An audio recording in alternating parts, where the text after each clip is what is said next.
باوجود بھی میرا کاروبار تو چل رہا ہے، میں سودی کاروبار کر رہا ہوں، لوگ تو میری عزت کر رہے ہیں، مسجد کی کمیٹی کا میں صدر بھی ہوں، میں معززین شہر میں شامل بھی ہوں، لوگ مجھے جلسوں میں مہمان خصوصی بھی بلاتے ہیں، میں ایم پی اے بھی منتخب ہو گیا ہوں، مجھے وزارت کا قلمدان بھی سونپ دیا گیا ہے۔ وہ میاں اللہ کی نظر میں ان چیزوں کی اہمیت ہی نہیں ہے، یہ چیزیں ہوتی کیا ہیں؟ وہ یہ نہیں چھینتا، وہ ہدایت چھینتا، وہ روٹی نہیں چھینتا، وہ تو نمرود کو بھی روٹی دیتا تھا۔ اس نے کبھی سورج کو منع نہیں کیا کہ اس کے گھر میں روشنی نہ کر، یہ حامان کا گھر ہے، یہ قارون کا گھر ہے، یہ میرے دشمنوں کا گھر ہے، اس کے گھر میں روشنی نہیں ہونی چاہیے۔ چاند کو کہتا ہے اپنی کرنیں بکھیر، سورج کو کہتا ہے اپنی روشنی بکھیر۔ جس طرح باجزید کے گھر میں روشنی ہوتی ہے، اس مکار کے گھر میں بھی ایسی روشنی ہوتی ہے، فرق نہیں پڑتا۔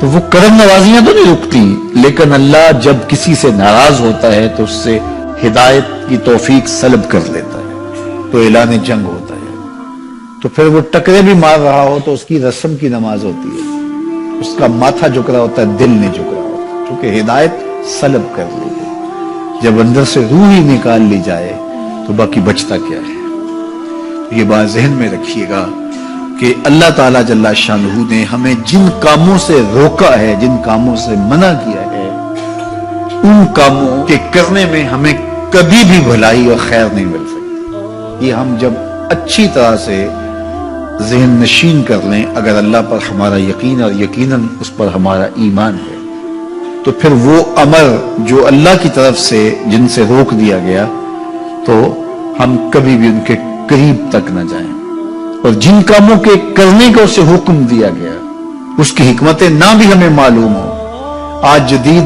سائنس تحقیقات کرتی ہے تو ہمارے سامنے آتا ہے کہ وضو کے کیا فوائد ہیں۔ آج ہمیں لوگ بتاتے ہیں کہ جناب آپ امامہ باندھیں گے تو سن سٹروک سے بچ جائیں گے۔ آج دنیا تحقیق اور جستجو کر کے نماز اور دوران خون اور جو ہے وہ نماز کی برکتیں اور کتنی بیماریوں سے نماز کے ذریعے سے بچنے کی کہانیاں سناتے ہیں۔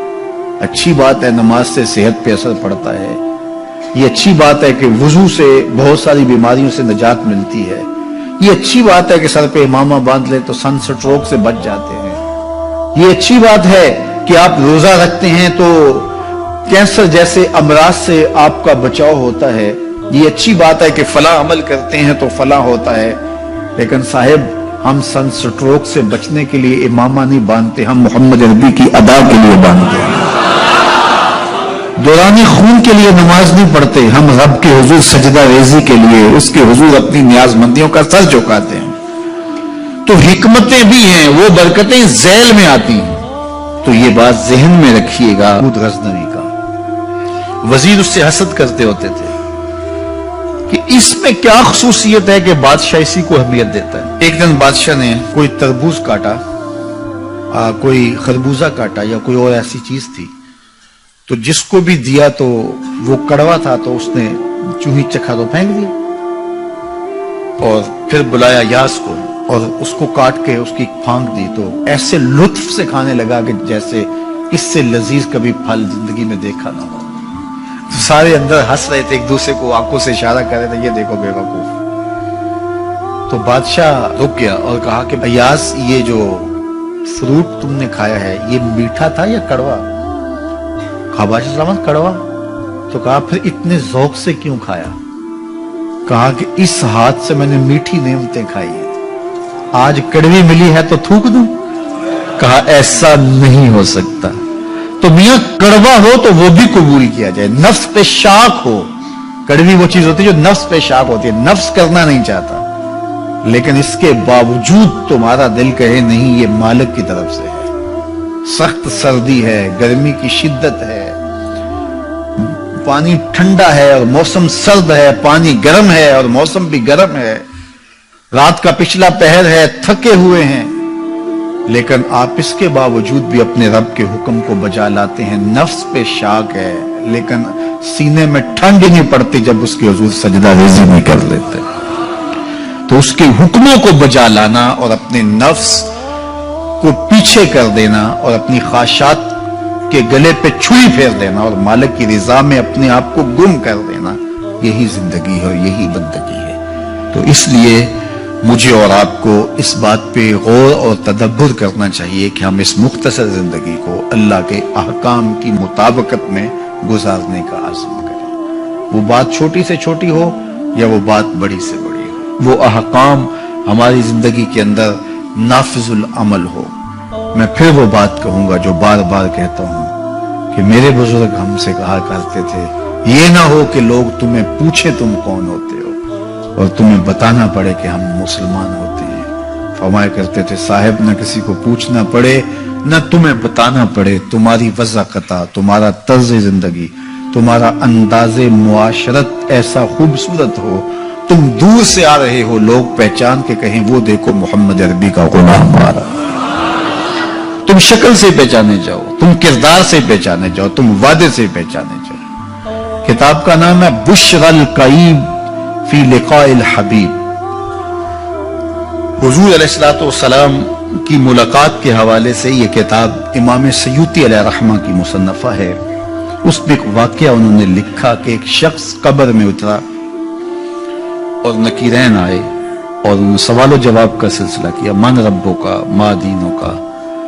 اچھا، اس کی داڑھی میں چند بال سفید تھے جن کو وہ مہندی لگایا کرتا تھا۔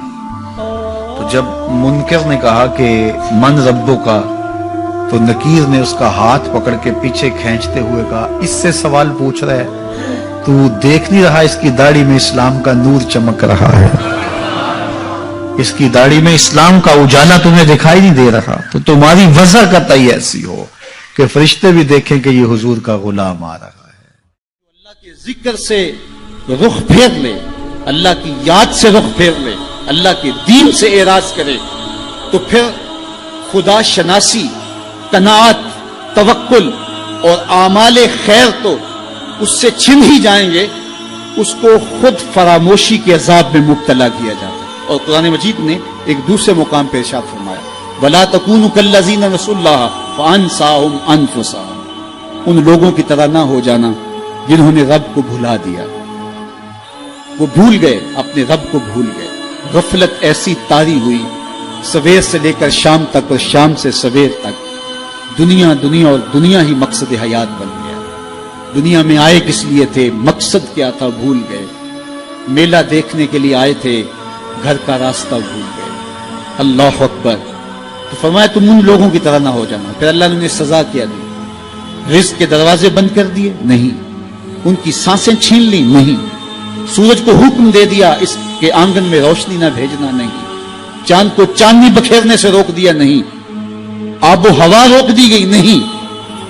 انہیں کیا سزا ملی جنہوں نے رب کو بھلا دیا؟ فرمایا فَأَنسَاهُمْ أَنفُسَهُمْ، اللہ نے انہیں ان کی ذاتوں سے انہیں بے خبر کر دیا۔ جو خدا فراموش ہوئے وہ خود فراموش ہو گئے، انہیں اپنے آپ سے ہی آگاہی نہ رہی۔ اور مجھے بتاؤ، جسے یہ بھی نہ پتا ہو کہ میں کون ہوں، اپنی شناخت جو بھول جائے، اس کے پلے ہوتا کیا ہے؟ اقبال نے کہا تھا نا، اپنے من میں ڈوب کر پاجا سراغے زندگی، تو میرا نہیں بنتا تو نہ بن، اپنا تو بن۔ مجھے بتائیے، 6 فٹ کا جوان ہو، قدے راہ نہ رکھتا ہو، اس کی آنکھیں عقابی ہوں، ماتھا کشادہ ہو، رنگ چمک رہا ہو، ہونٹ گلابی ہوں، لیکن اس کی قمیض کے پیچھے گھر کا ایڈریس لکھا ہو کہ کسی کو ملے تو اس ایڈریس پہ پہنچا دے، تو آپ اس کا چہرہ دیکھ کے کہتے ہیں واہ کیا جوان رانا ہے، کیا اس کے ہونٹ گلابی ہیں، کیا نرگسی آنکھیں ہیں، کیا خوبصورت چہرہ ہے، کیا شمشاد قد ہے۔ لیکن اچانک نظر پڑی تو اس کے گھر کا ایڈریس اس کی قمیض کے پیچھے لکھا تھا۔ آپ نے کہا میں نے دور سے دیکھا، اس کا تو توازن عقلی ہی ٹھیک نہیں، یہ تو بیچارہ جو ہے وہ پاگل ہے۔ تو قد کاٹ ہونے کے باوجود گھر کا ایڈریس پیچھے لکھ دیا گیا، تو اب ہر کوئی سمجھتا ہے کہ یہ بیچارہ فہم و ادراک کے نور سے خالی ہے۔ قدے رانا پہ ترس آنے لگ جاتا ہے، اور وہ آنکھیں جن میں ڈوب جانے کو، جھیل جیسی آنکھوں میں غوطہ لگانے کو جی چاہتا تھا، تو اب ترس آنے لگ جاتا ہے کہ یہ بیچارہ تو خود فراموش ہے۔ اللہ فرماتا ہے جس نے رب کو بھلا دیا، تم یہ نہ دیکھو اس کے بنگلے کتنے ہیں، یہ نہ دیکھو اس کے پاس کوٹھیاں کتنی ہیں، یہ نہ دیکھو اس کی چمکتی ہوئی کتنی لمبی گاڑی ہے, یہ نہ دیکھو کہ عالی نسب ٹون کے اندر اس کا گھر ہے, یہ نہ دیکھو اس کا بینک بیلنس کتنا ہے, ہاں یہ بھی نہ دیکھو اس کے پاس وزارت کا قلم دان ہے, یہ بھی نہ دیکھو کہ یہ وزارت عظمیٰ کی کرسی پہ بیٹھا ہوا ہے, یہ بھی نہ دیکھو کہ اقتدار کی مستق پہ جھولتا ہے, یہ بھی نہ دیکھا ہو کہ یہ ڈائس پہ کھڑے ہو کے نعرے لگاتا ہے, لوگ آگے سے جواب دے کے واہ واہ کے ڈونگرے برساتے ہیں. کہا اس کی قمیض کے پیچھے لکھا ہوا ایڈریس پڑھ لو, فَأَنْسَاهُمْ أَنفُسَهُمْ, یہ وہ شخص ہے کہ جو اپنا پتہ بھول چکا ہے, جسے پتہ ہی نہیں کہ میں کون ہوں, اس دنیا پہ آیا کیوں, جو آ کے بھول گیا ہے اسے گھر کا رستہ ہی نہیں مل رہا, اور یہ بھاگا پھر رہا دنیا کے اندر. کیا بتائیں احباب کیا کارنامہ کر گئے, BA کیا, نوکر ہوئے, پینشن ملی اور مر گئے, زندگی کا مقصد ہی نہیں ملا. کہا جو اس دنیا میں اندھا رہا کل قیامت کے دن بھی نابینا اٹھایا جائے گا. اس سے ان آنکھوں کی بے نوری مراد نہیں ہے, اس سے دل کی بے نوری مراد ہے. اسی لیے اقبال نے کہا تھا دل بینا بھی کر طلب خدا سے, کہ آنکھ کا نور دل کا نور نہیں ہے. آنکھ کا نور اور ہے, دل کا نور اور ہے. تو ہم دنیا کی مادی چمک کو دیکھتے ہیں. میرا مالک کہتا تمہارا دل ستھرا ہونا چاہیے, تمہارا منہ کالا ہو تو کوئی بات نہیں ہے, دل کالے نالوں منہ کالا چنگا, جے کو یہ رمز پچھانے ہو.